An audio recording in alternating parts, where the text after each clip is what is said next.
अस्सलाम वालेकुम। इस्ताक अदर बात कर रहा हूँ। आज हम शुरू करेंगे चैप्टर 5 का लेक्चर नंबर 39।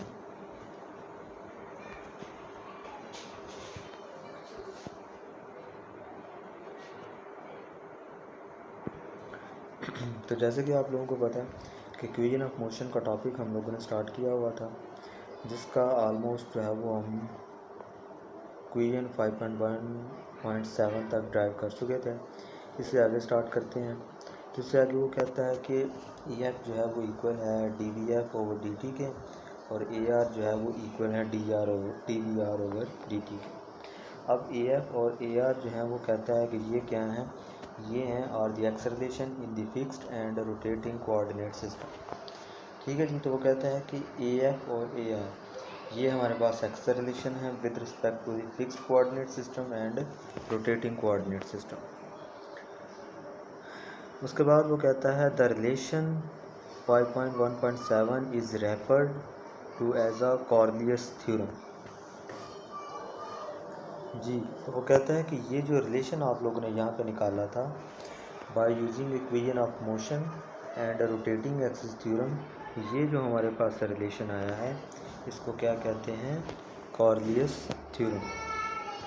ठीक है जी। उसके बाद इसमें जो इन टर्म्स इन्वॉल्व हैं उनके बारे में वो बताने जा रहा है कि उनको क्या क्या कहते हैं। उसके बाद वो कहता है the term 2W cross R dot R और 2W cross VR is called Coriolis acceleration. वो कहता है कि ये जो टर्म है हमारे पास 2W क्रॉस VR, इसे कहते हैं कॉर्लियस एक्सेलरेशन। ठीक हो गया। उसके बाद सेकंड टर्म है where's the omega cross R is called centripetal acceleration. जी। तो उसके बाद ये जो लास्ट टर्म है इसे कहते हैं इन कॉर्लियस थ्योरम, इसे क्या कहते हैं, सेंट्रीपिटल एक्सेलरेशन। क्लियर हो गया जी। उसके बाद है कि आप लोगों ने न्यूटन का सेकंड लॉ पढ़ा था ना। न्यूटन के सेकंड लॉ की जो मैथमेटिकल फॉर्म थी वो क्या थी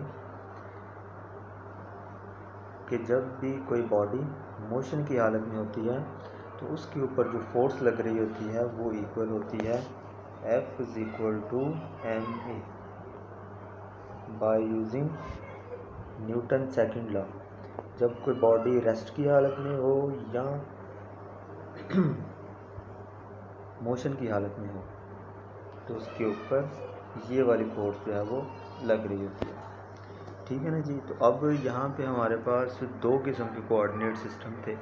एक तो था फिक्स्ड कोऑर्डिनेट सिस्टम और एक कौन सा था, रोटेटिंग कोऑर्डिनेट सिस्टम। अब जब सिस्टम फिक्स था तब भी कोई ना कोई फोर्स उसके ऊपर लग रही थी, और जब उसने रोटेट करना शुरू किया तो फिर तो हम अपनी बाज़ारी आंखों से भी ऑब्ज़र्व कर सकते हैं कि उसके ऊपर फोर्स लग रही है।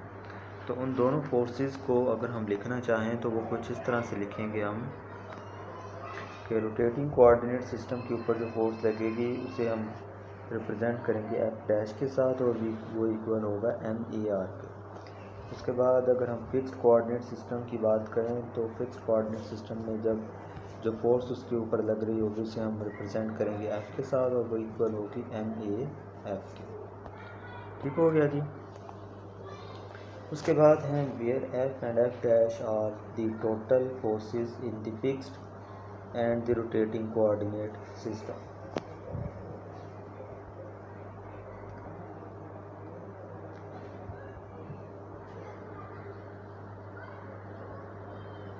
जी। तो उसके बाद वो कहता है कि जो F और F डैश फोर्सेस हैं ये क्या हैं। वो कहता है कि ये टोटल फोर्सेस हैं जो फिक्स्ड कोऑर्डिनेट सिस्टम के ऊपर लग रही थी और रोटेटिंग कोऑर्डिनेट सिस्टम के ऊपर लग रही थी। क्लियर है जी। अच्छा। उसके बाद एक बात अगर आप लोगों को याद हो कि जो एंगुलर वेलोसिटी है,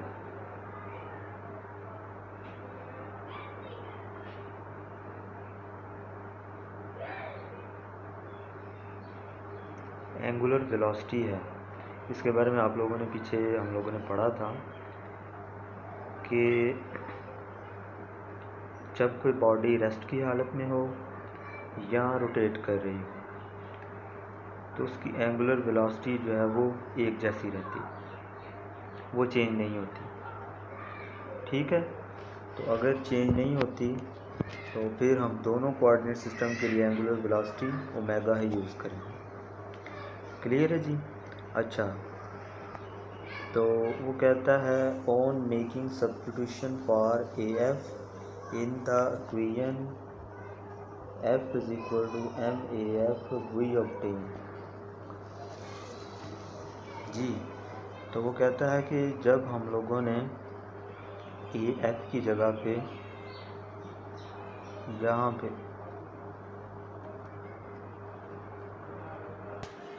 अच्छा जी, उसके बाद कहता है कि on making substitution for a F from 5.1.7 in the equation F is equal to m a F v obtain.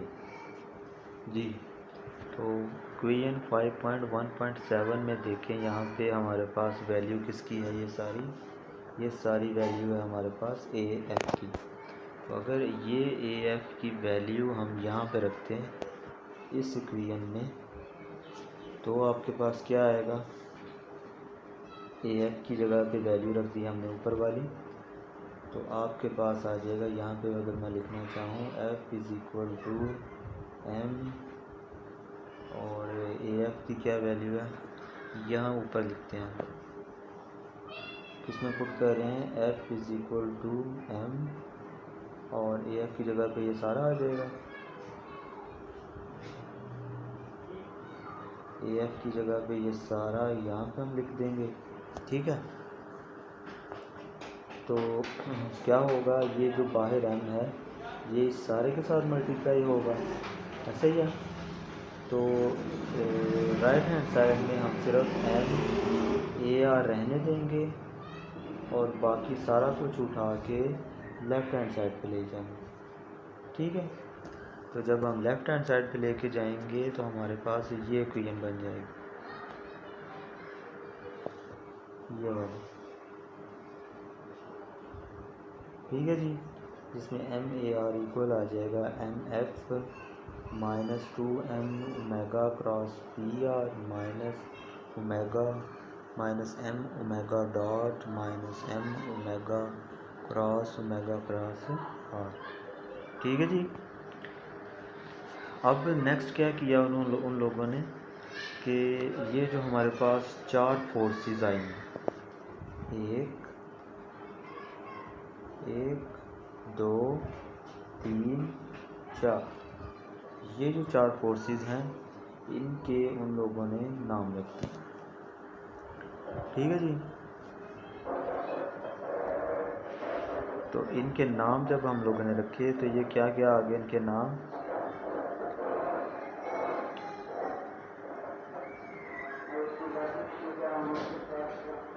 तो इनके नाम हमारे पास आ गए। एफ हमने रख दिया total external force in the fixed system,